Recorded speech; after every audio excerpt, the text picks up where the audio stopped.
Après le dépôt de leur cahier de charges sur la table du Premier ministre un mois plus tôt, le nouveau bureau de la CONACYZ a échangé le 21 février avec le ministre de l'Éducation nationale. Les deux parties ont examiné les points de revendication contenus dans ce document, parmi lesquels les situations administratives et le paiement des rappels de soldes dont les syndicalistes estiment le montant total à 20 milliards de FECFA. La ministre de l'Éducation nationale, Camélia Hantutum-Leclerc, s'est entretenue le 21 février 2023 avec le nouveau bureau national de la Convention nationale des syndicats du secteur éducation, CONACYZ. Les échanges ont porté sur l'analyse du cahier des charges déposé, le 23 janvier dernier, sur la table du Premier ministre.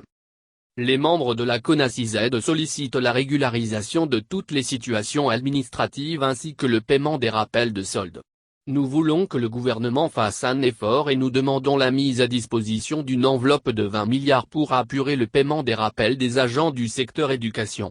Nous savons que c'est possible parce que ça avait déjà été fait une fois, a déclaré Alain Mangouadi, délégué général de la CONACYZ.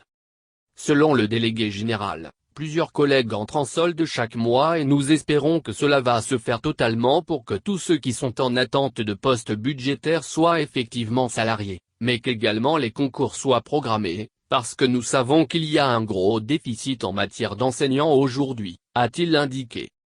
Le membre du gouvernement a saisi cette occasion pour faire le point sur les avancées des mises en solde. Nous avons évoqué avec eux tous les efforts qui ont été faits. Nous avons une évolution au niveau des régularisations des situations administratives. Nous avons procédé à des mises en solde des sortants école et ce travail se poursuit. Nous avons conscience qu'il y a un déficit d'enseignants. Des solutions sont en train d'être trouvées de manière collégiale et de manière concertée au niveau du gouvernement, a affirmé Camélia Hantutum-Leclerc. Les discussions vont se poursuivre tout au long de cette année académique pour maintenir le dialogue permanent afin de renforcer la cohésion entre la tutelle et les partenaires.